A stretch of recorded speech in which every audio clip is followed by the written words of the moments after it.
to Weekly Reddit, and in today's episode of r/Tales from Tech Support, how an obsessed parent can lose you your biggest client. You did what? And it's my fault. Don't want me to fix the servers? Fine. How an obsessed parent can lose you your biggest client. I've told this story to all my friends, and I suppose it's time I share it with you. I'm a developer at an $1 agency. Our biggest client at the time was Bank. Apparently, banks in our area have a huge hard-on for raffles, giveaways, and similar marketing tricks to get new accounts opened. Better yet, they are constantly trying to one-up each other, which is great for marketing. Developer agencies like ours. We present them with an idea for their next big thing. We get 20 young influencers to take photos of themselves with some bank cards and stuff. All of them some small-scale school-age influencers paid a symbolic amount of money. I create an Instagram clone, where people vote for their favorite photo. Each week, a new set of photos opens up and voting starts again, for a total of 8 weeks. Everyone who participates in voting enters a raffle, and the influencer with the most votes gets a reward: a top-of-the-line newest smartphone. A lot for a kid their age, so we expected them to go rabid and get as many people as possible to vote for them and possibly open up a bank account to get those extra raffle tickets. I was the sole developer for this job, which meant I had the opportunity to take out the fanciest tools in my toolbox. I was quite proud of the end product. It was done on time, on budget, well tested, and could handle tons of traffic. Then, the campaign goes live. Voting starts. Traffic exceeds our expectations. Everything on my side is working great. On the second day of the campaign, an 18-year-old influencer girl gets a massive spike in vote count during a 1-hour period. Immediately after, we get our mail flooded with cheating accusations from another participant's dad. This kid was a 14-year-old boy with a very important dad, somehow involved in politics and completely obsessed with his son's social media career. The very important dad is threatening us in every possible way he can. Negative social media posts, complaining to Bank, boycotting the campaign by getting other participants on board, and somehow threatening legal action. In the same email, he mentions at least 3 times how his son is a huge social media personality, how we should be lucky to even have him in the game, how he didn't even want to participate in such a small-scale event, and just how impossible it is for him to receive fewer votes than influencer girl. At Agency and Bank marketing department, it's all hands on deck. While the rest is figuring out if there's any exposure and how to deal with very important dad, it's my job to find out if influencer girl cheated, and to get proof. While the security was done right, auditing and logs were inadequate for this investigation. Server access logs contained IP addresses and such, but contained no information that would allow me to connect HTTP requests to actual users and who they voted for. Authentication was done either via Google SSO, Facebook SSO, or SMS code verification. Database records were consistent, so I ended up browsing through the SSO data, trying to spot any sign of multiple dummy Google or Facebook accounts being created just to vote for influencer girl. The best proof I could come up with was the ratio between different authentication methods. If influencer girl cheated, the makeup of the accounts that voted for her would be different from the rest of the accounts. In layman's terms, if the app had 40% of users registered via Google, 35% via Facebook, and 25% via SMS, and the accounts that voted for her had the same ratio, or at least, not different enough for any statistical significance, it would 99% prove that she did not cheat. If she cheated, she would have to know the ratio to fake it. Although, she could devise an elaborate plan to get the data from another website with a similar target audience, buy hundreds of burner phones, create thousands of Google and FB accounts, all to get that main reward, a phone. A most likely explanation according to Very Important Dad. The people at Dollar Bank did not quite understand the mathematics, so my investigation failed to reach any conclusions. So they did the obvious. A lawyer from Dollar Bank called Influencer Girl to ask her how she got those votes. Turns out she was an animator at a college party, where she picked up the mic and told everyone to vote for her. She then signed a statement that this was true. For the remaining weeks, we were stalling Very Important Dad, telling him that the investigation is in progress and that we cannot give him more information without violating our privacy policy.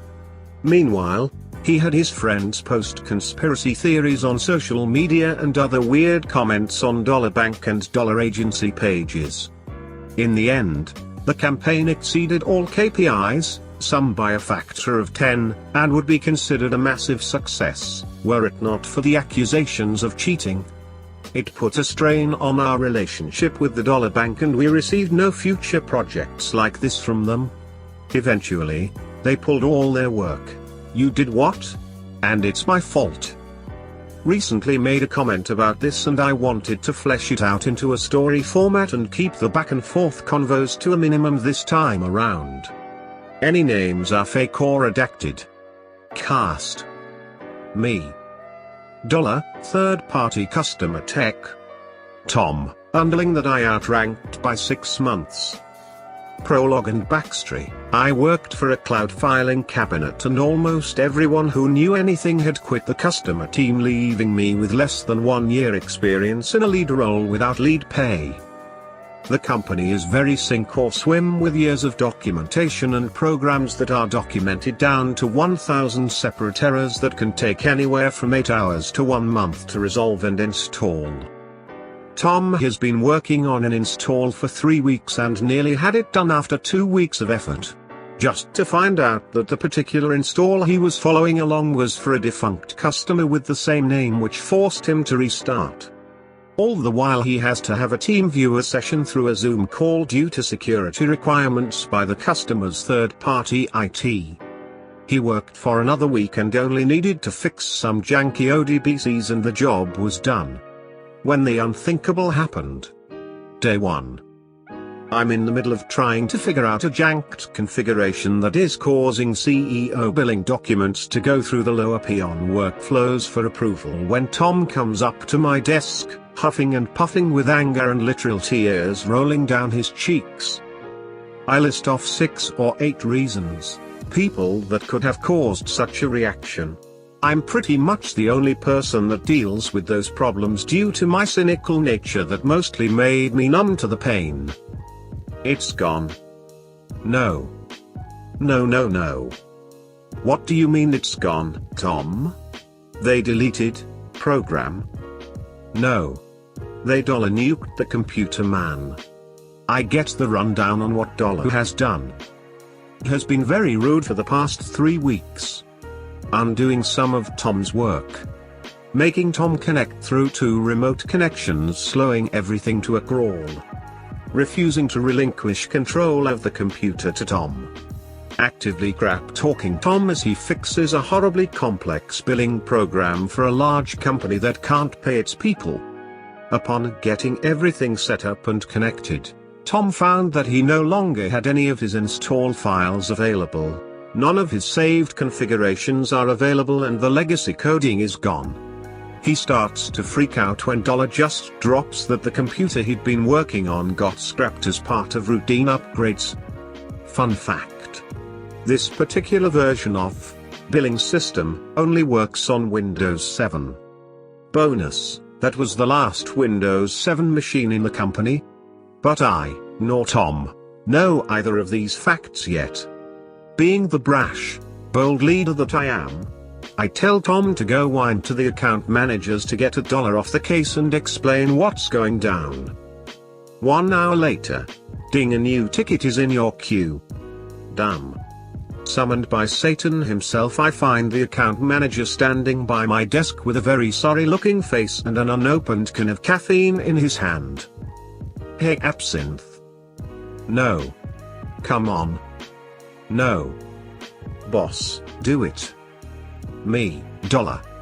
CEO that I forgot was on the phone. What was that? After smoothing things out with the CEO, I toss their fire in the fire and lay out a list of demands based on what I know of the situation. I only work with the machine directly. No middleman that I dictate orders to. My timeline doesn't get questioned due to the other plates I'm spinning. Third-party IT must make an effort to restore the machine. Account manager buys my lunch and dinner since I'm going to be here late into the night. Due to playing hardball and the customer not being able to pay their employees, my demands are mostly met. I'm told there's no way to get the machine back, it has been shredded, but I do get full access to the machine through third party's custom version of TeamViewer. It is admittedly very nice. Tom immediately throws a fit considering how much time was wasted beforehand due to the other ways he had to work on the machine. One of the perks of being the sickly heir of the dead king. I get to work and work. And work. And work. Too much caffeine is consumed, unhealthy food clogs my system, but by about 2 AM I have the shell installed and the internal shells set up to fill with code the next day. Turns out the third-party TeamViewer only works on a 24-hour basis and I have to request new access every time. Which usually takes about 6 hours before I hear back. At one point I double asked and was told to hold my horses by $. Day 2.5. Eventually I get access again and time to work on the system, transplanting ancient Frankenstein code into the right places and pointing them in the proper spots. Everything is working in the test environment. I just need to activate the license. Check the ticket for license information and input it. License in use. Please decommission license from previous machine to use. Call up, program, support. I get them to cancel the license remotely and I try to activate the license again. Error 1098753A.B. That's not good. A day is wasted on research and support calls, during which I find out that my company had stopped paying program support and that I was on my own. Yay for cost savings. Day 3-ish. I keep going, beating my head against this brick wall and eventually find out that the license information was for a different company and was filed in the wrong place. Meaning that 2 companies now have bricked systems. Different problem for a different tech.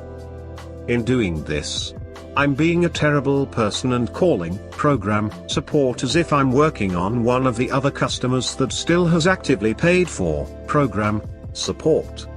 Eventually I find out that error 1098753A.P is of version incompatibility between license, program, and OS.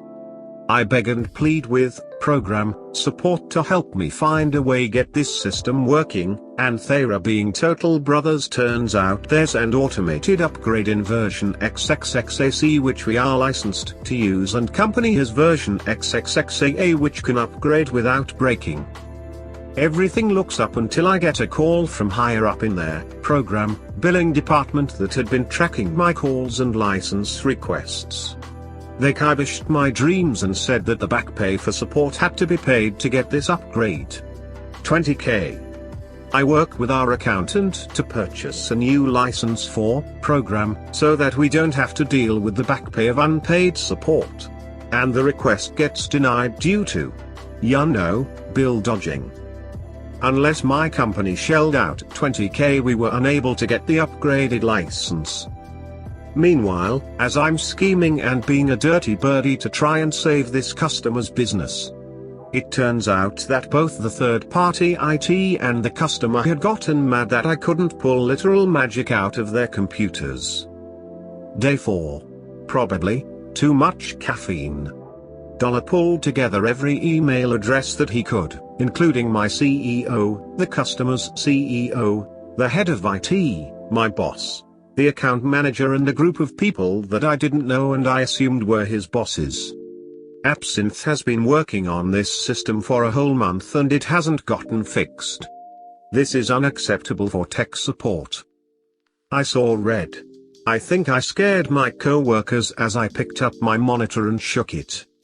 Tom, being the paranoid guy that he is, had taken recordings of his interactions with Dollar and how he had been disobeying Tom, giving him the runaround and generally being a nuisance.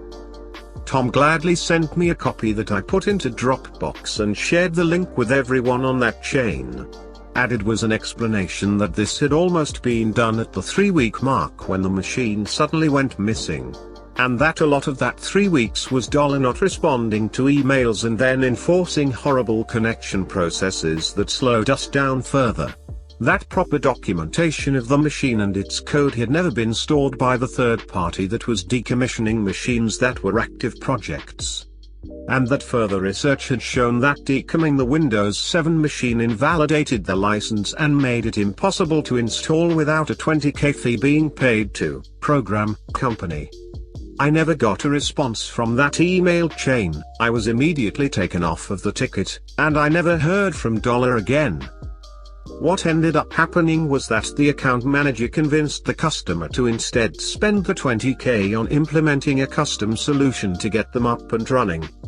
Which they were desperate enough to do, even though in the end that particular blame was on us.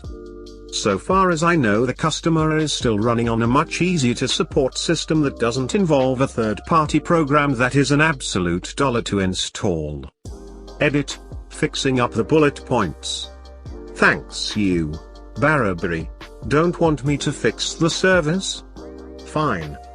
First time posting in this sub. Cross-posting because I was told you might enjoy this. Background, sometime around 2000, I worked for a major finance brokerage company in the IT department. I worked the overnight shift alone and, among other things, my responsibilities included monitoring of the company's most important servers, including the trading servers, as well as performing almost all repairs on these servers since my shift was the least impactful on business.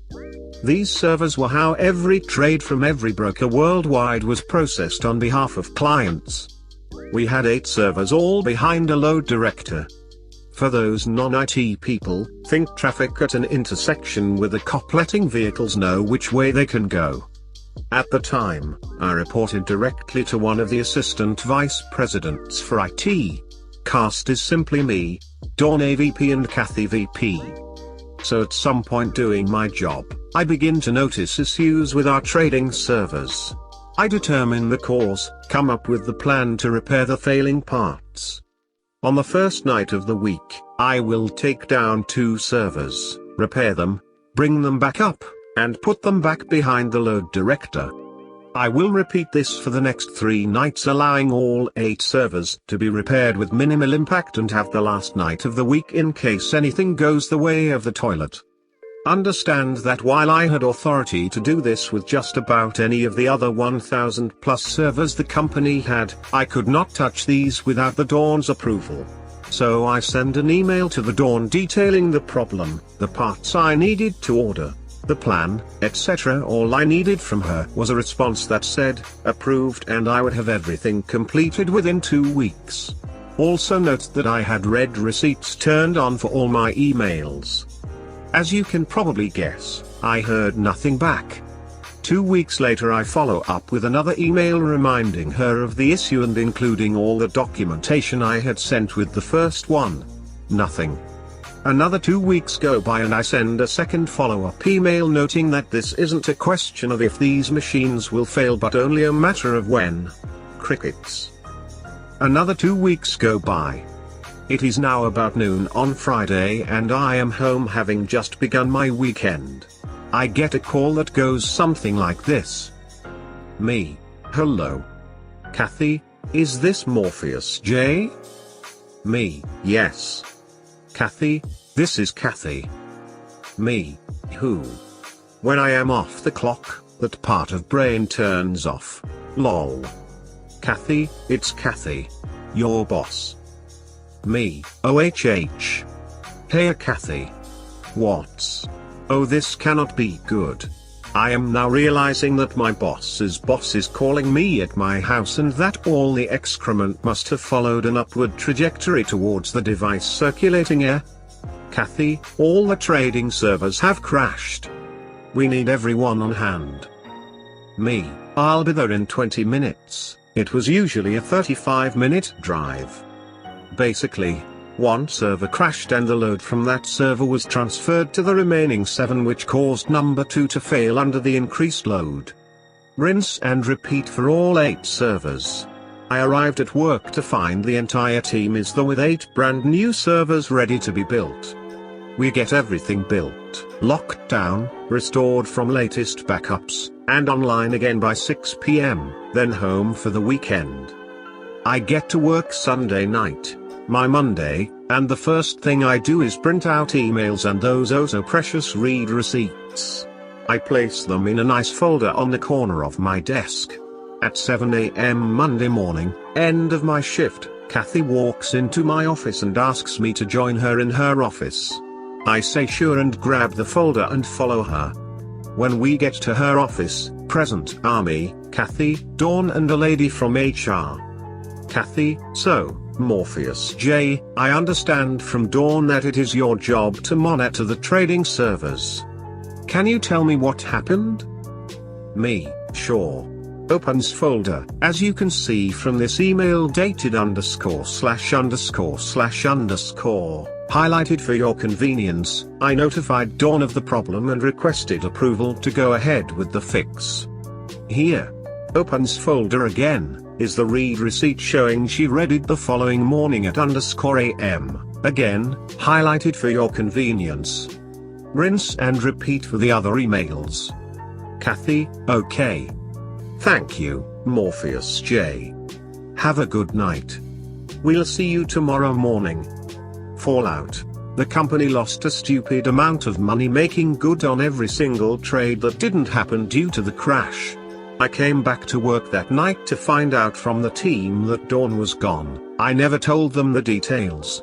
I was assigned to the backup contingency planning team and later to the team that implemented the BCP so that something like this would never happen again. We got a new AVP. Edit. Thanks for the gold. Don't forget to subscribe so you can stay up with the best content from Reddit.